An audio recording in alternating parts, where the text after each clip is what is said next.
Hey, I'm not surprised, motherfuckers.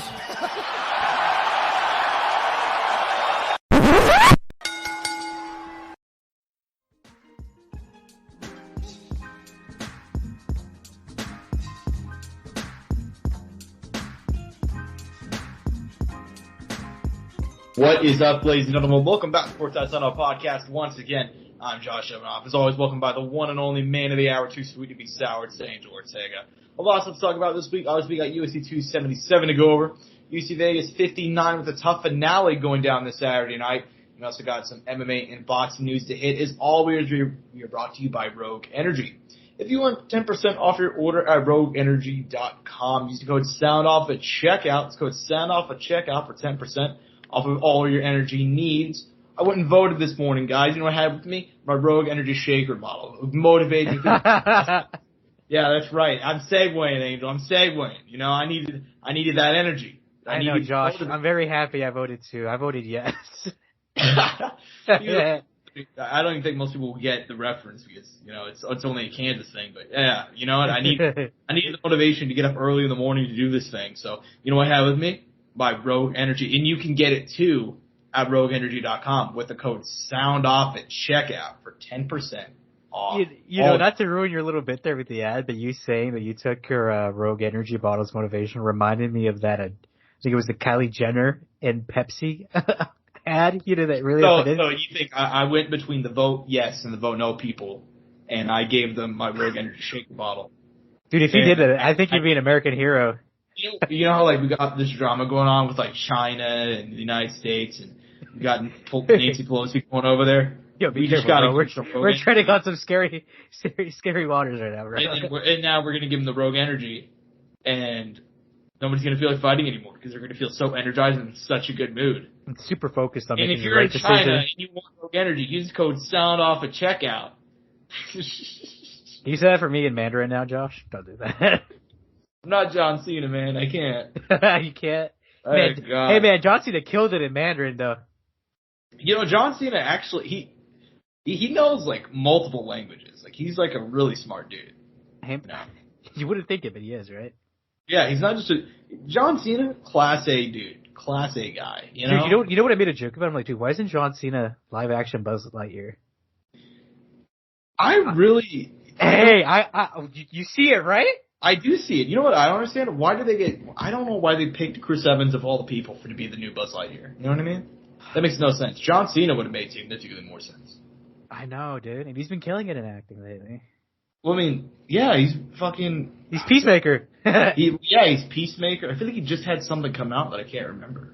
He's probably been in some other role. He's been in a lot of stuff recently. Yeah, John Cena, Class A dude, you know? And he's like, but even then, even he needs to get energized sometimes. And I'm sure that he got energized before doing that read for China, and I'm sure he did it by drinking some Rogue Energy.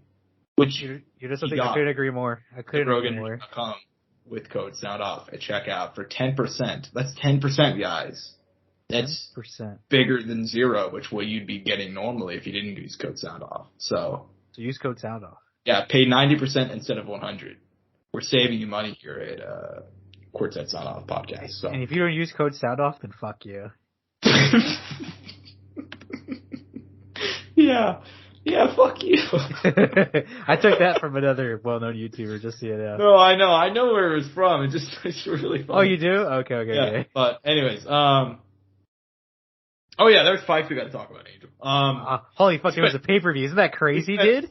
We spent 4 fucking minutes talking about fucking John Cena and Rogue Energy and whatever. Dude, the people who must come to our podcast for legitimate MMA analysis must be terrified right now. Dude, they're throwing their keyboard and shit. They gotta be. They're in shambles. All right. Dude, their workout they just might have paused the treadmill before they paused their fucking podcast. Exactly. And if you did pause your workout while you're listening to us, go get a drink of Rogue Energy.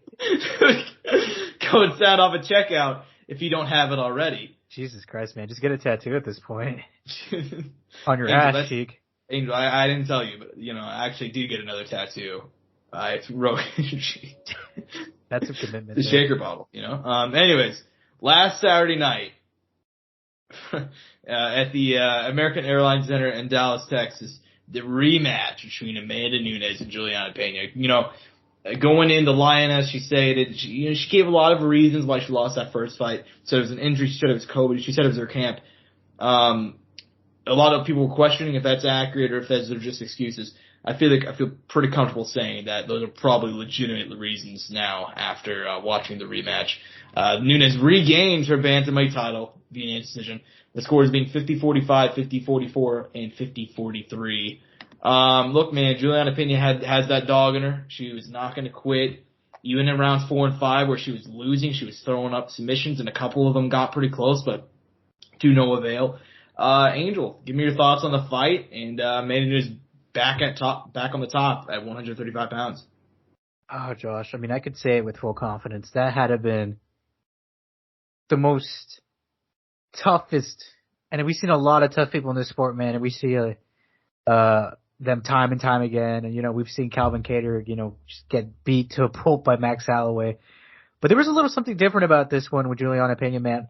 In that whole fight, even though things were going south, things were not going her way, and it didn't seem like she was going to win, she never, ever, ever gave up on herself. And you couldn't even see it in her face, man. In that last round, when it panned over to her in the camera, and she's like, let's go. One more round. It was some of the most inspiring and cool shit you can ever have, and empowering too, you know, to all the, you know, it's sometimes there's things in this world that are done for women empowerment that some aren't done tastefully. I think this is a great representation of it in a different way through fighting and through her. Mm-hmm. And this is a great clip, by the way. Just saying. But she's just awesome, man, and how she did it. I want to give her a lot of credit, and it's not to take away anything from Amanda's performance because it was nothing short of also amazing. But Juliana is really just a fucking amazing fighter, a stud of a human being, and I can't wait to see her again, man. She made a new fan, man. Honestly, I became a fan. I'll say it. I'll definitely excited to see her next bout, whoever it may be against. And she was trying, man. She was throwing up their submissions, trying to do whatever she could. She was going in deep to land some combinations, even though she was getting hit back and getting dropped, and she stuck through it. And, you know, to kind of really ring it back in for Amanda, hey, man, she said she wanted to make a point, and she made a fucking statement, man. There's a reason she's the greatest fighter of all time, greatest female fighter of all time, and even some people would even make an argument for the greatest fighter of all time, regardless of gender, which, you know, I see the argument for it. It makes sense, but she's, you know, as far as all-time list, you know, regardless of gender or anything and weight class, you know, we know who it is, you know, right? We know that she's in that conversation. 100%. And look, dude, I mean, not to take away from Man's performance, but I got to give some props again to Juliana Pena, dude. She got that dog in her, man. I mean, she was trying her ass off, and I mean, full props, dude. Straight up full props, and it was the closest 50-43 I've ever seen. You know? It's crazy to say, but it's true.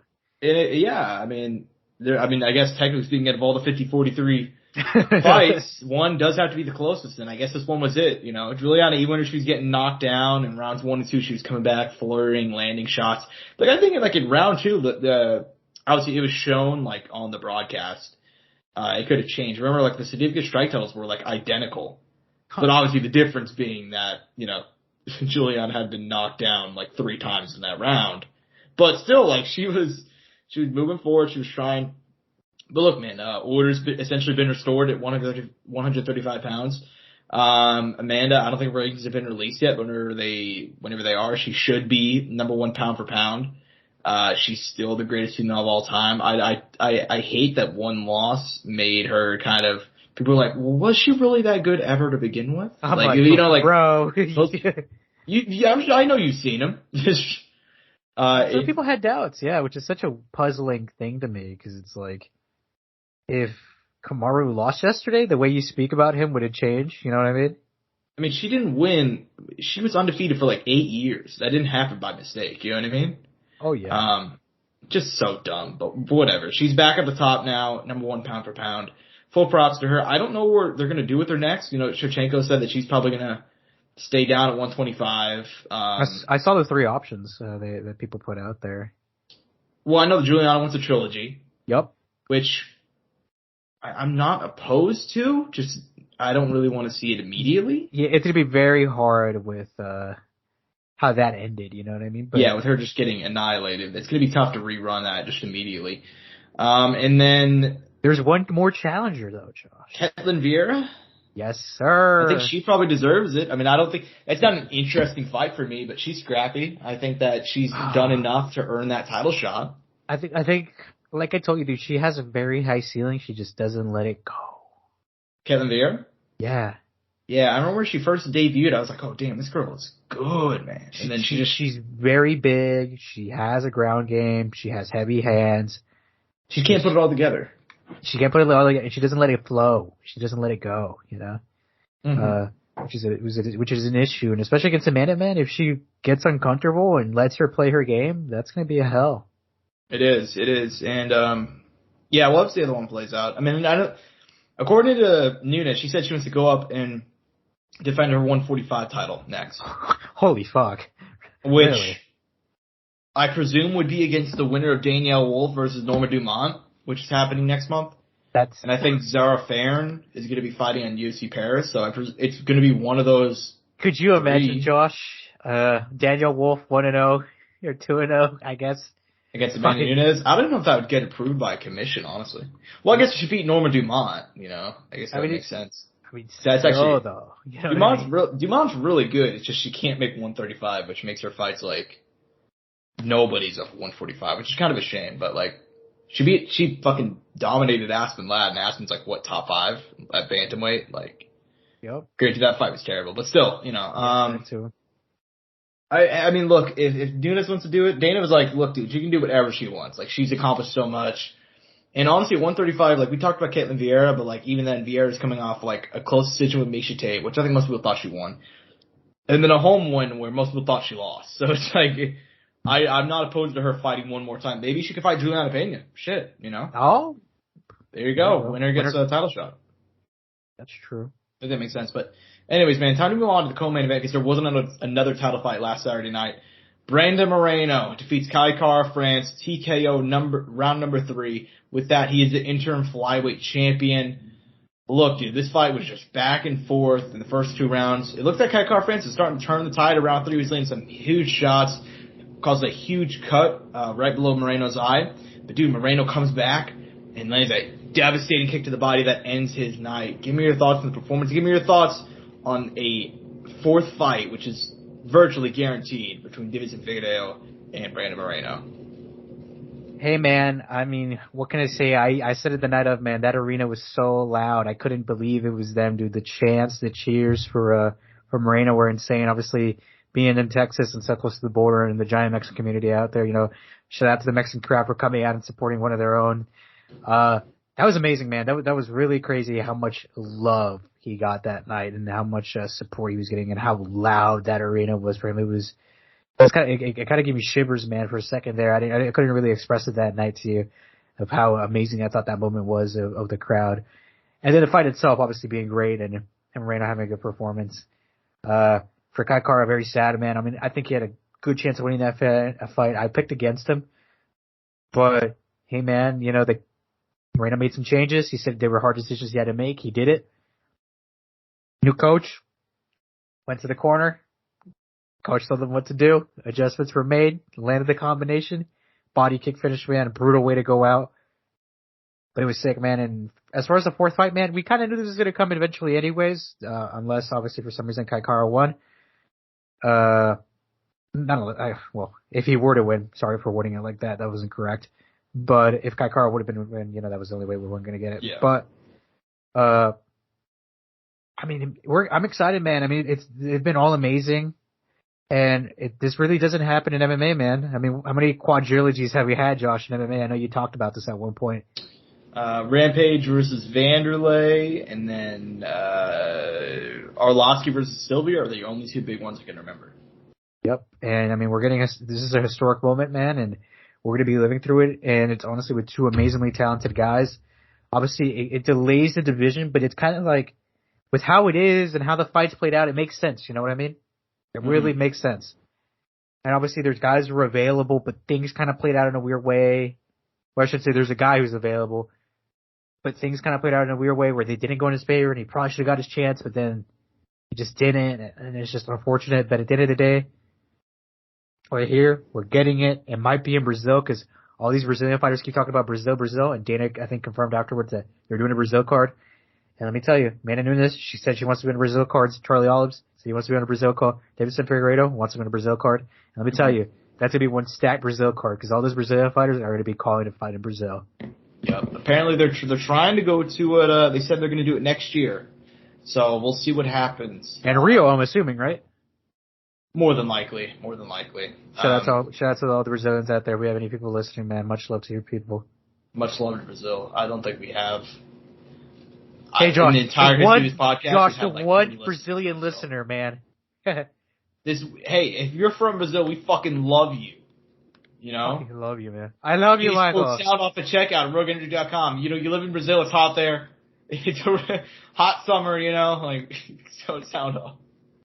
You know, after a long session of jiu-jitsu and just need to rehydrate, you know what to do. That gets us into our second ad read. Courtside. RogueEnergy.com, code Soundoff at checkout. All right, let's really back in. What do you think Kaikara does now, since he kind of in a tough place right now? I mean, he's in a tough spot, man. He's lost to some of those guys near the top. Brandon Roybal, I believe Pantoja, now Moreno twice. Yeah, Kaikara's in a tough spot, man. I mean, I think if you look at, he'll bounce back. I'm not worried about that, but you know, I'd like to see a Roybal rematch, honestly. I mean, they're right next to each other. That'd be kind of fair, actually. That way, Kai can hold his spot down, and he could get his. He hurt him, he dropped him, and then he got caught by the elbow, and then followed up with the submission. I mean, that was an insane, sudden loss, and I think that'd be kind of deserving. And Brandon's gonna string some too, so you're right, and that would get Brandon over. He's not booked right now. Raw Dog is not booked. Yeah, I know, but Muhammad Bukayev is calling for all these fighters, man, and no one wants to sign the line. Well, he just got a fight booked. He did. It was against, oh my God. Malcolm Gordon, I think. Malcolm Gordon, yes.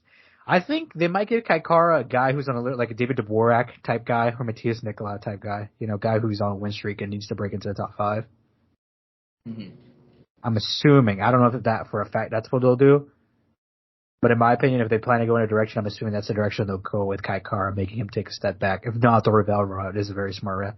But Roybal's kind of ready to go, though, at this point, I assume. Probably, but I don't know. Maybe they give Roybal a Matthias Nicolau. He has to fight down a bit, but I'm pushing him up the rankings. Unless he fights Askar, but I don't know if they would do that. Mm-hmm. Yeah, true. But, you know, we'll have to see what happens. I mean, I didn't really give my quick take on the Moreno win, but yeah, dude.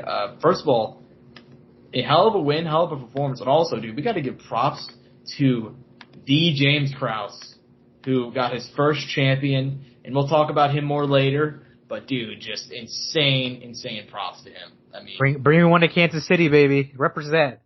And that was arguably the greatest Moreno's ever looked, too. I mean, it's either that or his win against Figgy.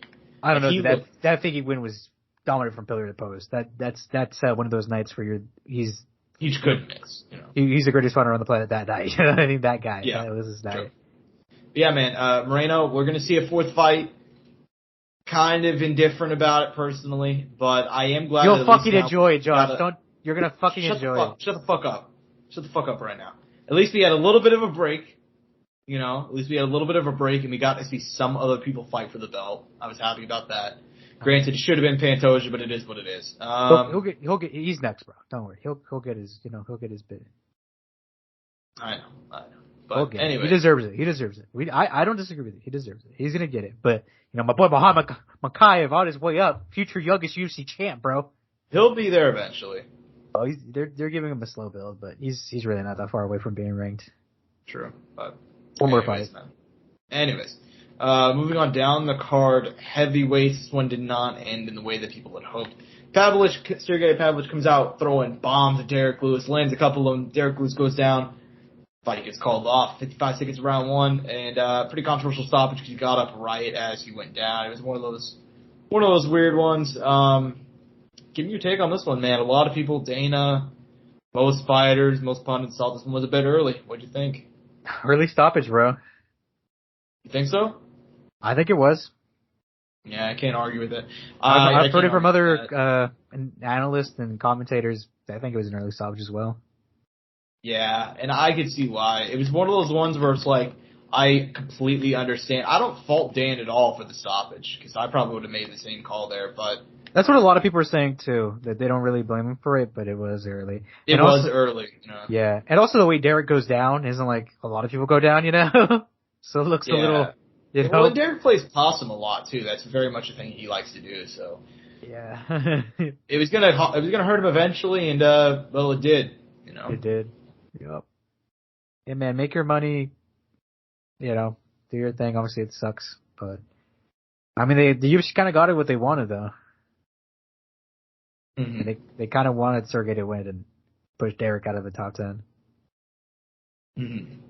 Yeah, exactly. But look, man, Derek from here, I'm a little bit worried they're going to use Derek as a guy to just prop up younger guys, and that's what I don't want to see happen. But see, that's not a very good idea because Derek can knock out a lot of young guys. I know. I mean, for all we know, he's going to be just a more dangerous version of Arlovsky, you know? Arlovsky could just beat these guys on points, but Derek's going to knock them the fuck out, you know? Because he could beat all the guys under him, you know what I mean? Yeah. Because, look, he's beat Dawkins, he's beat Volkov, he beat Tybura, right, if I remember right? Or that might have been someone else. No, he beat Tybura. He beat Tybura back. It was a while ago, whenever Tybura was first on the rise. He beat Blagoy, and I could see him beating Augusto, Shamil. Romanov is probably the hardest fight for him under him. And then, I mean, Yorzinho doesn't throw, so, you know, who knows what could happen there. Yeah. But, you know, we'll see what happens, man. Still a huge, huge Derek Lewis fan, so. Yeah. Shout out to the Black Beast, man. Yeah, just unfortunate, but shout out Black Beast. Anyways, man, next up on the card, we talked about him. Pantoja. Dude, he fought like he left the fucking stove on at home. You know what I'm saying, man? He said, I need to go back. He did nothing, man. He comes out, just jumps on Alex Perez. And Alex Perez, for his, you know, credit, is a fucking savage in his own right. But dude, Pantoja is given zero room to breathe. Eventually he gets the neck crank in 1:31 of the first round. I said on Twitter, what more do you need him to do? He said it in the cage himself. What more do I have to do? 3 wins in a row. Manel Kape, Brandon Royval, Alex Perez. Also beat Matt Schnell recently, holds wins over Moreno and Kai Kara. He beat Moreno twice. So yeah, he's ready for the title shot. But we know that. But as far as his performance goes, what do you think? Dude, nothing short of but impressive. It's so sad, man, because I feel like, what's a good comparison? It almost feels like Alex Perez is turning into like a guy with a really good paper on record, but it's just falling short. Almost reminds me a little bit of like Juan Archuleta, but not like Juan Archuleta, if you know what I'm getting at. Yeah, I know what you mean. Like a really good guy that has potential, but you can't put it together. Yeah. I said that, you know, Juan Archuleta was champion, you know, in Bellator, but you know what I mean? Like, just a lot of wins, very solid. Could be champ, but damn, but then Pantoja's just that guy, dude. You know, we've said it time and time again. Pantoja's that other dude in this division who's. There's a parallel of him somewhere else that I can't think of very well, but whatever it may be, it's that. You know what I mean? He's right there. He deserves it. Mm-hmm. Yeah, I mean he deserved it for a while. You know, I said on Twitter, I was like really pissed off that like he even had this fight because like, you know, we talked about it earlier this year. He was supposed to be in Figgy's position in January, supposed to get a title shot. This was going to be the trilogy of Moreno, but he couldn't take it because he got injured, I believe, when he first started training camp, and you know, passed him up, and then he also got passed up again, but for Kai Kara France. So it is frustrating, but you know, it is what it is. Hopefully he'll get the title shot next. I hope they don't make him fight anybody else, but you know, might. I know, and they really don't like when people wait for title shots, so who knows? But he deserves a title shot. I mean, that was just a savage, like, fucking performance by him. He knew he was better than Alex Perez, and he just went in there and was like, fuck it, I'm gonna go beat your ass instantly. Just didn't even bother. Oh, dude. Alex Perez is so good, man. It's so heartbreaking. But it is what it is, man. That's the craziest part, is Alex Perez is like, he just fought for the belt. Like, you know, dominate Juicy Famigi. He had a couple of nice wins in there, man. So, he beat Jose Shorty Torres, if anyone remembers that kid, you know. So, anyways, man, but yeah, and then opening up the main card, Magomed Ankalaev defeating Anthony Smith. Anthony Smith apparently broke his ankle at some point during this fight. He ended up going down, and Magomed Ankalaev just swarmed with punches. He thinks he deserved a title shot. What do you think about that, my man? I mean, I don't think it's unrealistic. I think he's just missing one of those big names up top, but obviously he's running such a big win streak, it's kind of hard to argue, and he has a few decent names under his belt. But I think the belt's kind of caught up right now, man. You know what I mean? Because we might be looking at potential Yuri Glover rematches. It was so fucking good, and it was kind of and Glover was winning that fight up until he wasn't at the very end. Yeah, true, but 205 is in a weird position right now because we don't really know what's next. Like, I think most people are assuming Glover is probably going to get the rematch, but that's far from set in stone. You know? Yeah, that's the thing. Jan wants it. You know, Ankalaev wants it. I think right now I was really not on board with the Glover instant rematch. I gotta admit it. Like, I love that first fight, but I was never really on board. Because then what if Glover wins? Like, do we do a trilogy? Like, we might. Is Vlahovic booked? No. This is my idea. I want to see MSG. I want Yuri versus Glover. And under that, on the same card, I want Magomed Ankalaev versus Jan Vlahovic. That's a fucking settle banger. It. And then the winners fight each other. Just, I don't care if Glover wins, don't do an immediate trilogy, you know? Hey, man, even if you don't do it in MSG, Vegas would be sick, too. Yeah. But I know that Glover said he wanted to fight in MSG before he retired, so that's one of the reasons he said that. But has he not fought in MSG? No. Really? No. Not a single time. That's so sad, man, for being such a legend in the sport and never fighting in MSG. Well, I mean, it's only MSG. We gotta remember, dude. MMA's been legal in New York for like 5 years. Only 5 years. Yeah, I forget that too. But still, so, man. But show some love.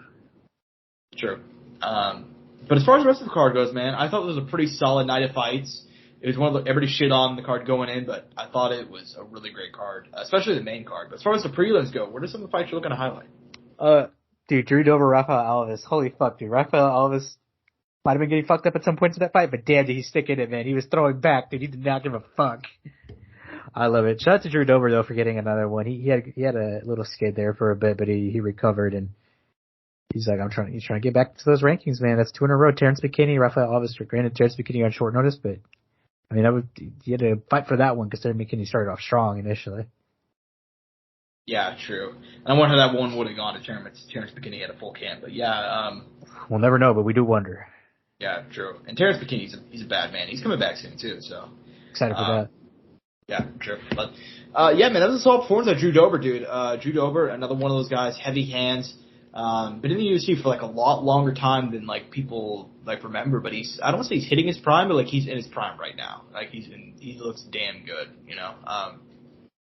As far as the rest of the card goes, man, Alex Morono defeated Matthew Sponsberger. That was a solid win. He's on a 4-fight winning streak, 5 of his last 6. Only loss in there was a short notice one to Pettis. Get that man a ranked opponent. Get him a ranked opponent. I could see him like being the next Cowboy Cerrone. I'm just gonna go ahead and say it.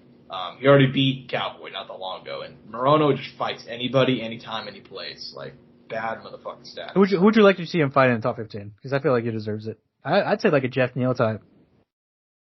Let me actually see real quickly. Pull up the World's Rare rankings. Leach got a big win. Jeff's divided Luque this weekend. I completely so I'm gonna go Leach, dude. I think the Leach versus Alex Morono would be a banger. You're right. Breaks him right near the bottom. Doesn't give him a crazy big push. Leach kind of. The Leach is willing to fight down. That's always been one of his things. He'll fight anybody. Yep. I think that'd be fair for Morono. I like that. Yeah. So, yeah, that would be a dope fight if it happens. But, yeah, dude, Alex Morono, dude, just awesome run that he's currently on. So, love to see it. We got to talk about our guy, Hamdi Al-Saeed. He has 2 different names, according to Wiki. So, really?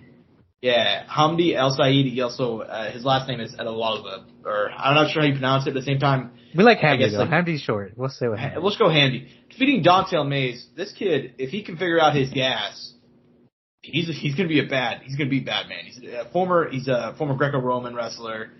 competed in the Olympics. He's Egyptian, first Egyptian UFC fighter. And dude, like, in that first round before he gassed out, he looked good.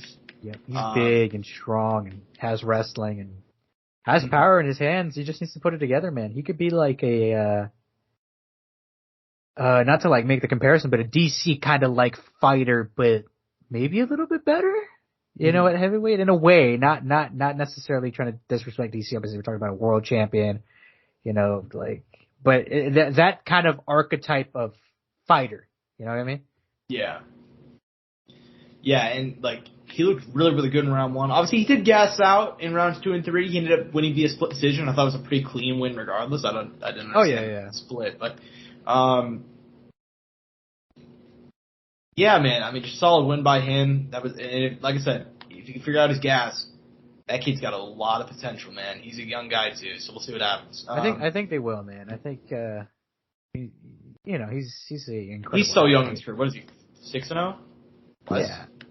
I don't know, and I don't even know if he has any amateur bouts. Like, yeah, a few actually.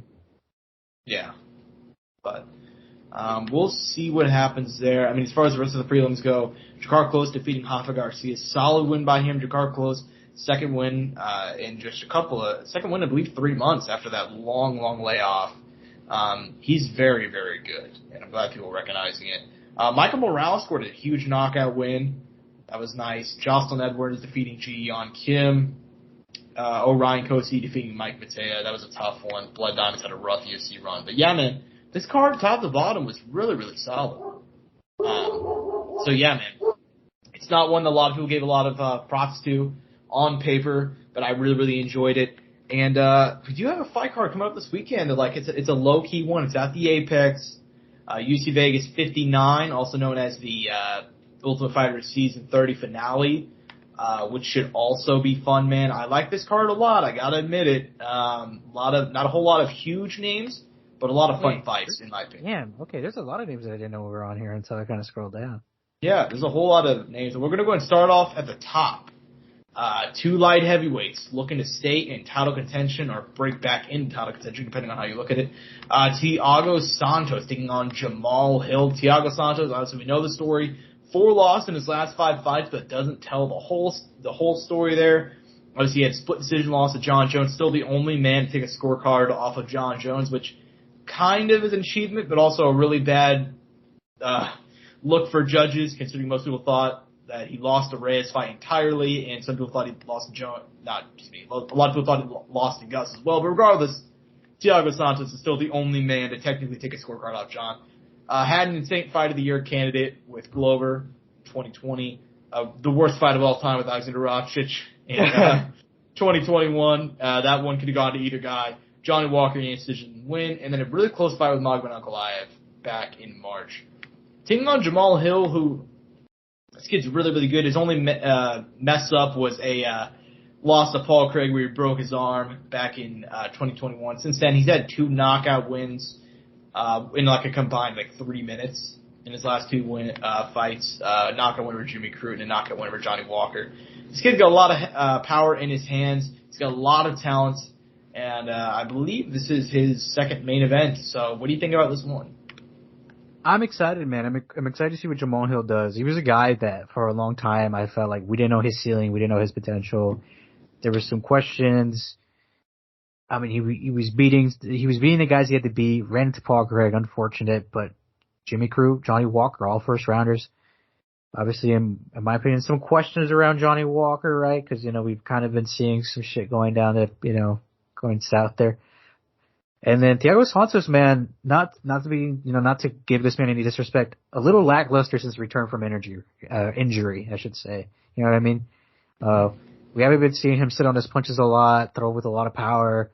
Kind of seems a little bit conservative. Leg kicks kind of being held back, which kind of makes sense. After, destroying everything he could in his knee. both knees. Both knees. Yeah. Respect, though. I could never.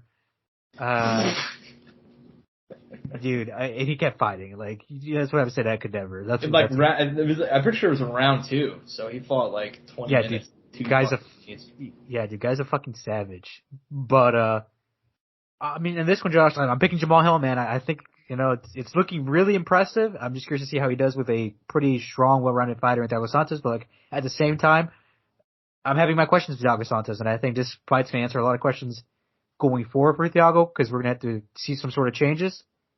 If not, we're gonna have a problem here. But for Jamal Hill, man, if he can finish Thiago Santos, holy shit! Putting the division on watch, man. You know what I mean? Like completely. Yeah, dude, couldn't agree more. I could not agree more. Yeah, I'm gonna go ahead and take. That'd be insane. I'm gonna take Jamal Hill too. I think Thiago Santos is a guy. It's really hard to tell where he is in his career, considering like he's had like a lot of weird fights since coming back from injury. Like he hasn't looked bad, just a little bit gun shy, and then he just had a couple of weird fights as well. I mean, it's just kind of strange, but. I do think this is a fight where Jamal Hill, I think his length, his reach, they're coming very big here. I think Thiago Santos, I could see Thiago catching him, but I'm going to take Jamal, man. I think especially if he gets it done by finish, I mean, it's going to be insane, but yeah. Obviously we'll have to see in there. But as far as the co-main event goes, this is my real main event. As much as like the main event, this co-main's fucking sick, dude. Vicente Luque, Jeff Neal, two guys who are just absolute savages. Vicente Luque has not fought since his decision loss to Bilal Muhammad in April. That ended a 3-year unbeaten streak for him. And Jeff Neal, man, he snapped his 2-fight losing streak not earlier this year, last December with a win over Santiago Ponzinibbio. Prior to that, he lost to Neil Magny, he lost to Stephen Thompson. Before that, he had a boatload of hype, man. I mean, this guy was just finishing guys left and right. Mike Perry, Nico Price, Bilal Muhammad. And now he's back at the co-main, trying to remain in the top 15. What do you think? I mean, regardless of how this one goes, I know it's going to be a fun fight. So what do you think about this one?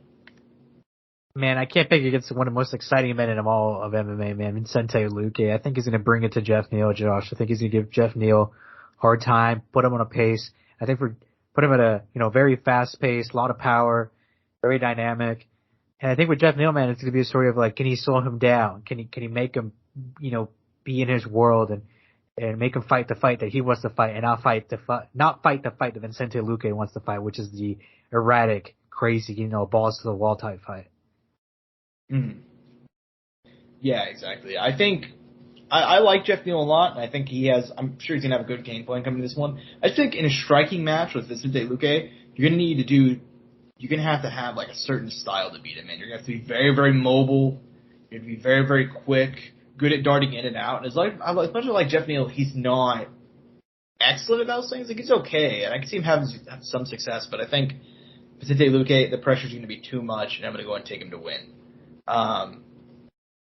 But dude, beyond just the top 2 fights, we also have the Ultimate Fighter, which we're like the only 2 people who watched this season. It's okay. But regardless, I'm very, very excited for the 2 finales, or not the 2, final matchups. This is technically speaking the Ultimate Fighter finale, but at heavyweight, Zach Pauga taking on Muhammad Usman. Obviously, Muhammad Usman, the brother of Kamaru Usman, made his way through the bracket. He's been meeting Zach Pauga. These two got some, I don't know if they got some beef, but Zach's been talking shit on Twitter. So they were cool in the house. It was all respect in the house. Yeah, but maybe not. I don't know what the story is there, but it's real now, motherfucker. It's real now. But yeah, that should be a really, really fun fight. Obviously we don't have to give our predictions because technically we only give our predictions for the main and the co-main, but what do you think about this fight, man? I think it's fun, man. Zach is traditionally a guy who fought at 205 there for a while when he was fighting in the regional scene. It's what he competed at. I'm assuming he decided to go into the Ultimate Fighter at heavyweight because he wouldn't have to cut any weight. And his heavyweight run has looked pretty solid. He fought at heavyweight in the AMS.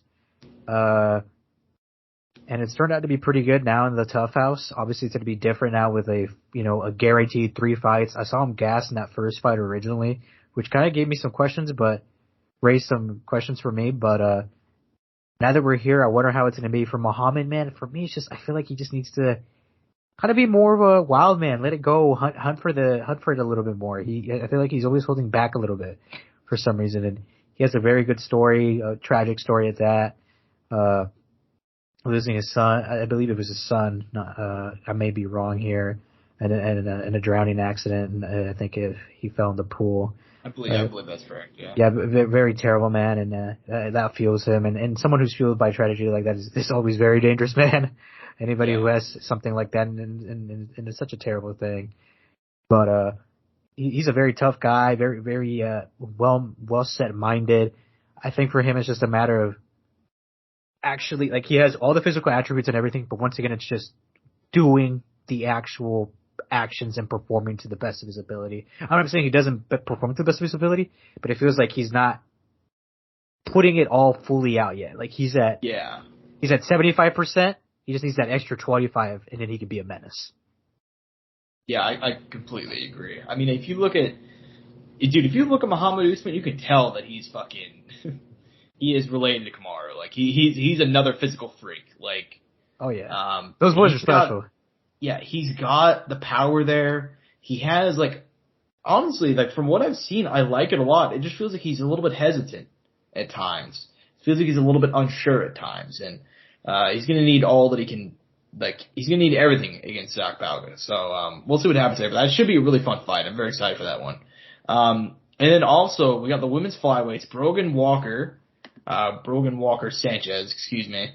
Former Invicta fighter, she had a mixed run there, beat Miranda Maverick, but then lost to Pro Gonzalez and Erin Blanchfield.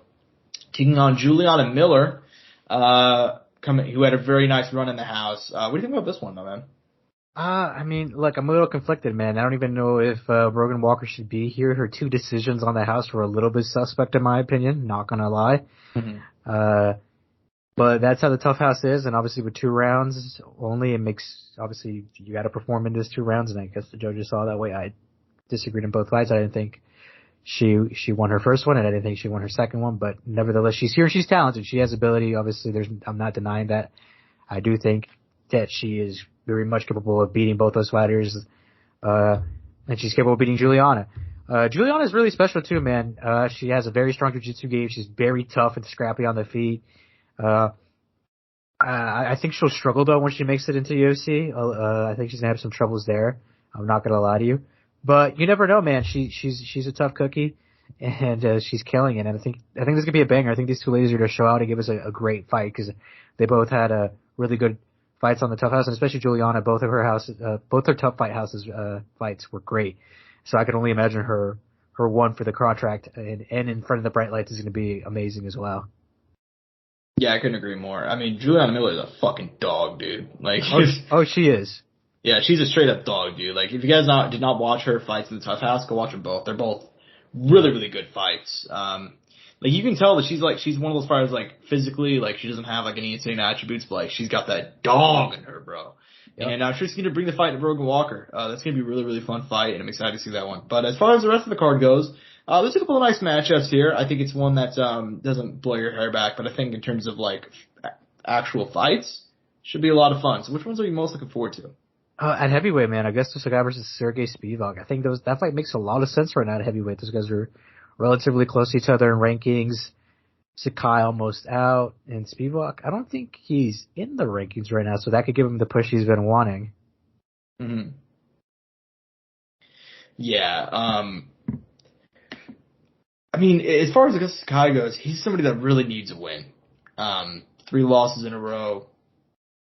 I mean, granted, the competition was great. I mean, Overeem, and that was a fight where it was like round 5 got finished, each got tired, and then he lost obviously to Jairzinho early, and then he got knocked out by Ty. Sergey Spivak is a guy that's like proved me wrong time and time again. Like, just whenever I think that dude, like, I think he's not very good, boom, he'll come back and get a huge win. You know what I mean? So we'll see what happens there. He's trying to break into the top 15. And he's coming off that big win over Greg Hardy where he sent him packing. So, yeah, that should be a fun one on the main card. Ariana Lipsky versus Priscilla Cachoeira. We were just talking about Priscilla Cachoeira in the green room in our fight with Shevchenko. Isn't it? That's crazy that we brought her up earlier. We brought up a lot of these guys kind of in the green room, which is really funny. Yeah, I mean, I'm a huge Ariana Lipsky fan, so that should be a fun fight. No, I'm a Priscilla Cachoeira fan too. A lot of people hate her because she the eye gouge in her fight with Jillian Robertson, but hey man, that was fucked up though. We can all agree on that. That was pretty fucked up. But at the same time, dude, she comes to bang. She's got a lot of power, you know. If you're not cheating, you're not trying, right? Not cheating, I'm trying, you know. Unless it's a picogram, but it's a different story. No, we can't let anybody compete with a picogram. unless it's in another state. Look, all I'm saying is Frank Mir sat out. He had missed 2 years of his career for the same thing that John Jones did. Actually, so did what's his name? Oh my God, he's a pro wrestler now. Tom Lawler missed years. Oh yeah. I know you're talking about. So totally not double standards. Anyways, prelims. Couple of nice names on the prelims.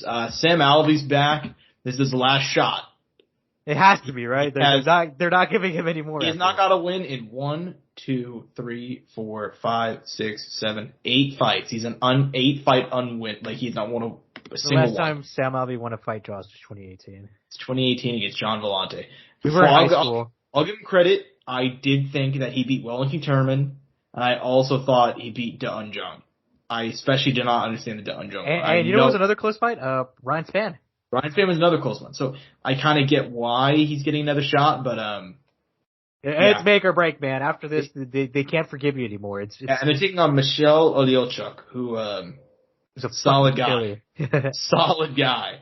So damn, I don't know about this one for him. I gotta be honest, I don't know about he could do it though. He could do it. It's this one's not on. I don't think he's not. I think he's capable of beating this guy. Yeah, I think he is too, but it remains to be seen. Granted, we've said that for a lot of guys, but it's not like he can't though. You know what I mean? Yeah, we'll see what happens. But it should be a fun fight at the very least. So, also on the undercard, Takashi Soto, Brian Battle, that should be a really fun fight. We just talked about Terrence McKinney. He's going to be back against Eric Gonzalez. That should be a banger for however long it lasts, which should not be long. Jason Witt is going to be back. Miranda Granger taking on Corey McKenna should be fun. And then Myra Bruno Silva taking on Stephanie Egger. Excuse me. This is a solid card, man. I mean, like I said, in terms of big names, you're not going to get a whole lot here. But that main card's very solid in my opinion. So, yeah, man, any closing thoughts on this card before we move on? No, man, I think it's very well constructed. I think there's a lot of good names mixed around and some kind of like deeper cut names. So I think we're in for a good one. I hope it pans out, and I hope the card itself delivers. But I think it will because of the stakes on the card and because of kind of the positions that the two guys in the main and co-main are kind of be in after their fights. Because there was a lot riding on this card, dude, for those top 5 fights, honestly. Mm-hmm. Yeah, for sure. And dude, like I said, I'm excited about this one. I'm very excited about this one. I'm excited about the final tough fights and that main event in the co-main, super good. And even Augusta Sakai, so I guess maybe that should be fun. So, yeah, man, solid card. It is the only real, fighting we got this weekend. There was supposed to be a big boxing match, which was supposed to happen, but it didn't. So that's a nice segue straight into the news, Angel. What do you think?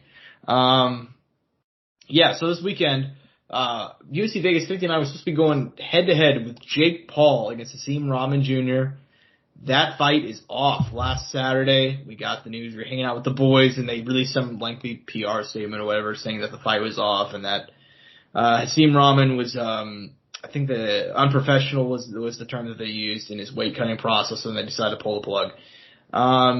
We've learned a lot. It's a whole lot of he said, she said, I guess he said in this whole thing. I'll put it like this. I don't think anybody's innocent. No, I don't think so either. After I've listened to a lot of shit, I'm like, no one here is innocent by any means, including Jake Paul himself and the camp, and then Hasim Rahman himself. Yeah. And why don't you go ahead and lay it out for the people, because a lot of people may not know the exact details, and there's a whole lot of misinformation. Look, I don't know all the exact details because I want you to. I think you'll be able to tell it better than I can because I've heard a lot. I've heard some conflicting things. I've heard some other things. I myself told myself when I heard a little bit of everything, I'm like, I want to hear it from someone else's perspective and lay out some of the things I've heard, and I think you'll probably be able to lay out the facts pretty well. Okay, all right. Well, I'll go ahead and go with what I've heard then. So obviously it came out on Saturday night. They decided to pull the plug, and they said that Hasim had only lost 1 pound in 3 weeks since he got the fight. They said he was 216 when he got the fight. And Hasim said he was 230 when he got the fight, and then he had lost 15 pounds. since then. And so essentially, but regardless, what it comes down to, that's all he said, he said shit. But what it essentially comes down to is New York, on Saturday morning said that just because his team's cutting so much weight, he's moving down from 230 to 200 in like 3 weeks. They said they're going to go and do the fight at 205. And apparently Jake's team was fine with that. They were going to do the fight at 205. And they sent the contract to his team, and they're like, all right, sign it by midnight or we're canceling the fight. And Hasim said, like, I guess he tried to counter with 210, see if like it was any wiggle room, and they canceled the fight. So that seems to be the thing that everybody's agreeing on, is that like apparently Hasim admitted, like, I countered with the 210 to see if there's any wiggle room, to see if there's anything that I could do. And they said I had until midnight to sign the fight, and they pulled the plug in Angel. I mean, we saw it in live time. We got pulled at like 8 o'clock. So, I think that Hasim just wanted to raise the weight up, and they called us bluff, and the fight was selling like shit anyways. So they decided to just pull the plug. I don't think anybody was innocent in it. I think Hasim probably should have just agreed to the fight. Also, he did say, like, very blatantly, he said, I wasn't gonna make 200 pounds regardless, which also looks kind of bad.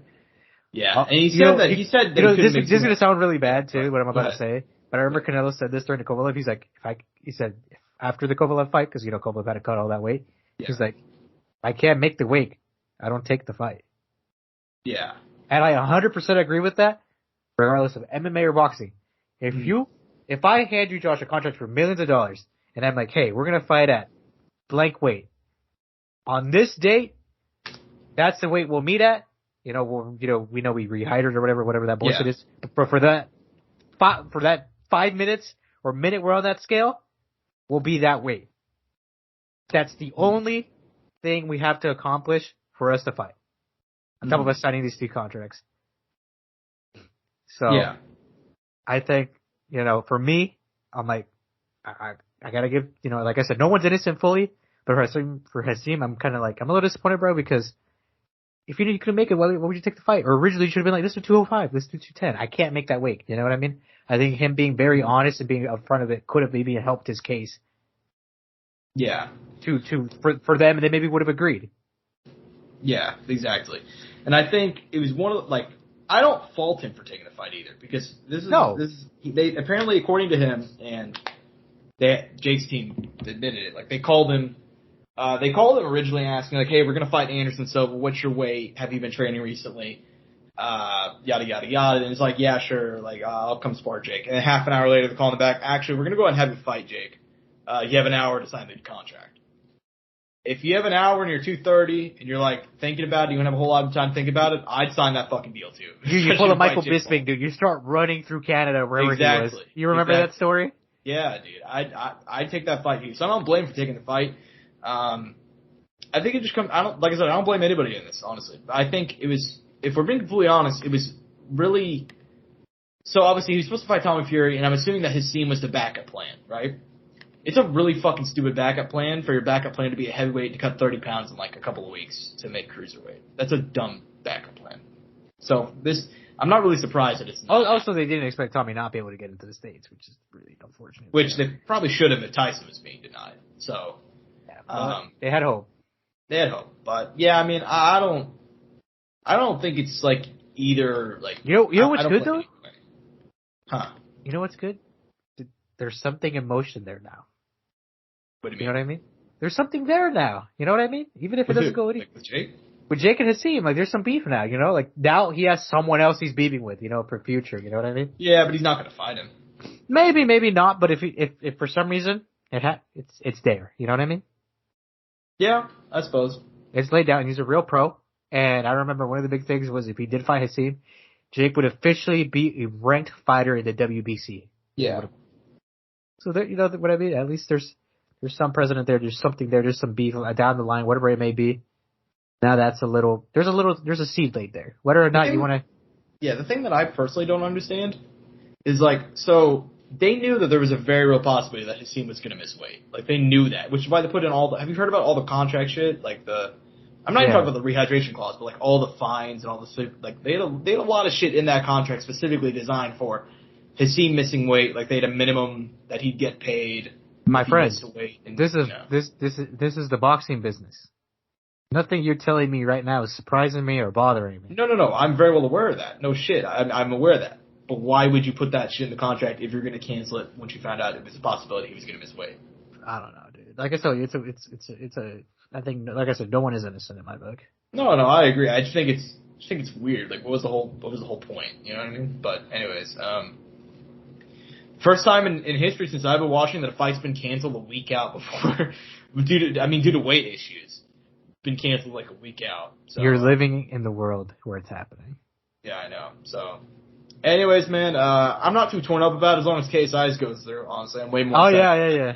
I'm way more excited for that fucking card. But isn't that crazy with a fuck ton of YouTubers on it too on the zone? It's just because they built it well, dude. Like Jake and Hasim, Hasim was doing a good job building up the fight, but like I didn't see much of it being. I didn't see it. Also, it was such like kind of like throwing together a last minute type shit. Didn't really get to hype it up. You know what I mean? Yeah, and I didn't see it being very competitive either. I didn't see a way. I think you'd be surprised, Josh. I mean, the greatest one. Surprised. I think Josh, he's undefeated. Muhammad Ali has how many losses?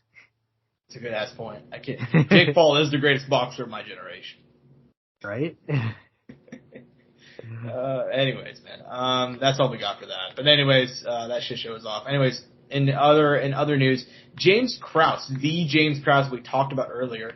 Glory's very own. Kansas City's. Yes. There we go. And he's calling it quits, man. After a lengthy career, he was on a really, really good run to end his career. I believe, like, at welterweight, he, like, won his last, like, 8 fights or something crazy.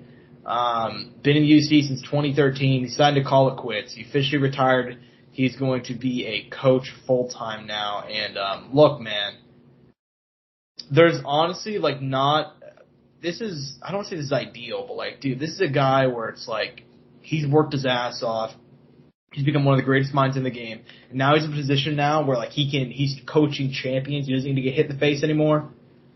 Round of applause for James Krause. Hell of a career, man. What is your thoughts on this? And what is your favorite James Krause moment inside the octagon?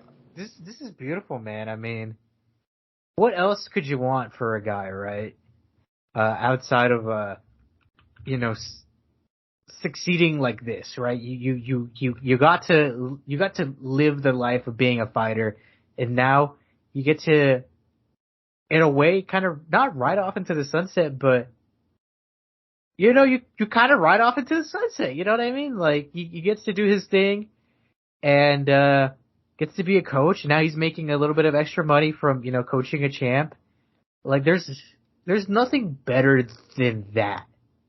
You know what I mean? Like that is probably, like the best case scenario for him, honestly.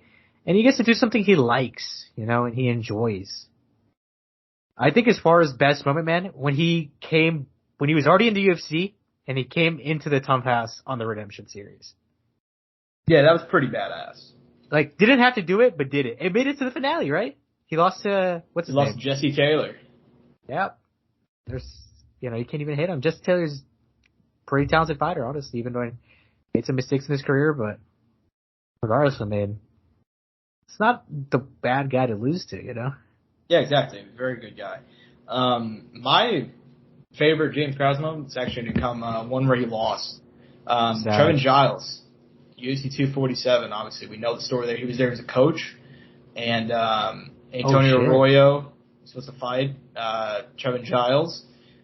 But James Krause decided to step up on 1 day notice. Like, just literally, like, 1 day fucking notice, fighting Trevin Giles, who very, very talented fighter. And he lost via split decision, and that was, by the way, that was up 15 pounds as well. Like, but not fighting his normal weight class.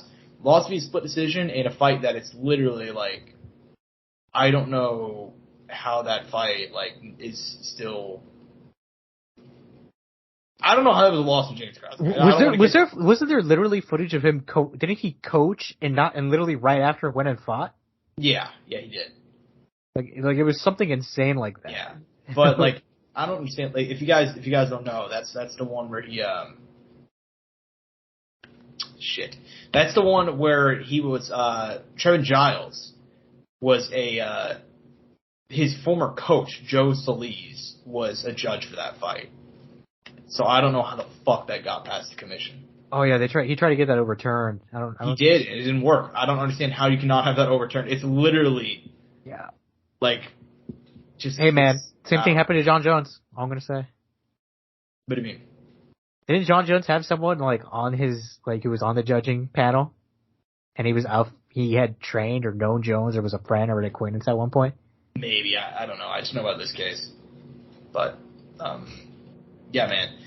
Yeah, just frustrating. But that is going to be my favorite James Krause moment, just because, like, the balls to step up and fight. Like, Trevin Giles, so at that point, he's like, just, he's a great fighter in his own right, up at middleweight, and you're stepping up on one day's notice, and you're coaching. I like how both our situations are him having to do things he doesn't have to do. Yeah. King shit. I love it. Yeah, man, just an absolute savage. But as far as the last piece of news, man, this is kind of a lighthearted one. Kamaru Usman, UFC welterweight champion, going to be fighting next month, later this month. But instead, Josh. But he's also going to be fighting in the Marvel Cinematic Universe. The Nigerian Nightmare is in Black Panther, the new Black Panther movie. Wakanda Forever, I believe is the name. And it is Wakanda Forever, Josh. God damn it. It is. R.I.P. T'Challa. Anyways, man. Yeah, give me your thoughts. What if the reveal is Kamaru is the new Black Panther? That'd be fucking crazy. Wouldn't that? I mean, I know that's not gonna happen. That'd be fucking crazy. But wouldn't that be sick, though? That'd be pretty fucking cool. You see the helmet come off, and it's Kamaru Usman? Yeah, that'd be fucking I don't know. We still, I know it's a little bit off topic, but we don't know what they're going to do because, sadly, Chadwick Boseman passed away of cancer in his home surrounded by his family. But we'll find out who.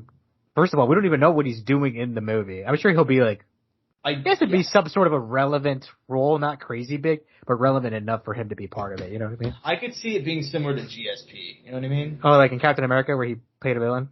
Yeah, he played. Well, I don't think he'll play a villain. I think he'll probably just have like a small role, but like one where it's like, oh shit, that's Kamaru Usman. I hope he's a good guy. I want him to be a good guy. If he's a villain, fuck it. I'd love it if he was a villain. I still love that GSP was a villain. Yeah, right? The nicest guy in the world. And he was just a fucking asshole. Yep.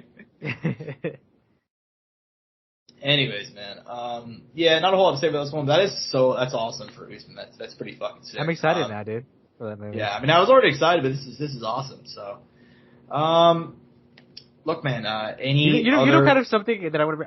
I wish they had the whole crew, like Izzy, Francis. Could you imagine Francis in that Wakandan armor, man? Like, I gotta be honest, dude. I kind of think I like Usman, but I think it'd be way more sick if it was Francis. Exactly, dude. The guy literally looks like out of a Marvel comic book. Like, what else could you desire?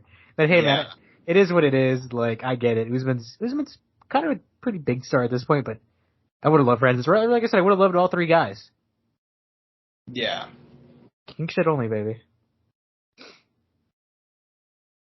Yeah, but I wish Ngannou was in it. I'd love if all three of them were in it, but if I had to pick one, I'd pick a Big Fran. You know what I mean? I think he'd fit in, honestly, in that universe way better. But yeah, man, sick for Usman. I mean, I hope it's better than Tyron Woodley's appearance and that one move. What is it? Straight Outta Compton. That was rough. Is that what it was? Yeah. Yeah, blink and you miss it. It was one of those, So I hope it's better than that at least. But yeah, man. I mean, that's all I got. Is there anything else you want to talk about before we close out? Nothing specifically, man. I think there might have been some fight announcements that we missed, but I don't know. We'll touch up on them next week. It's not a big deal. Yeah, but hope you guys enjoyed the show. It's a fun one. It's a bit of a short. Well, not short. It's like an hour and 5 minutes, but shorter than last week. Hope you guys enjoyed. Obviously, we're gonna keep it posted for this month. I mean, this is gonna be a big month for fights, and so will September, obviously. So. Hope you guys enjoyed this episode. I'm at Josh Evanoff on Twitter. He's at AngelTakeout401 at Courtside Sound for all things related to the show.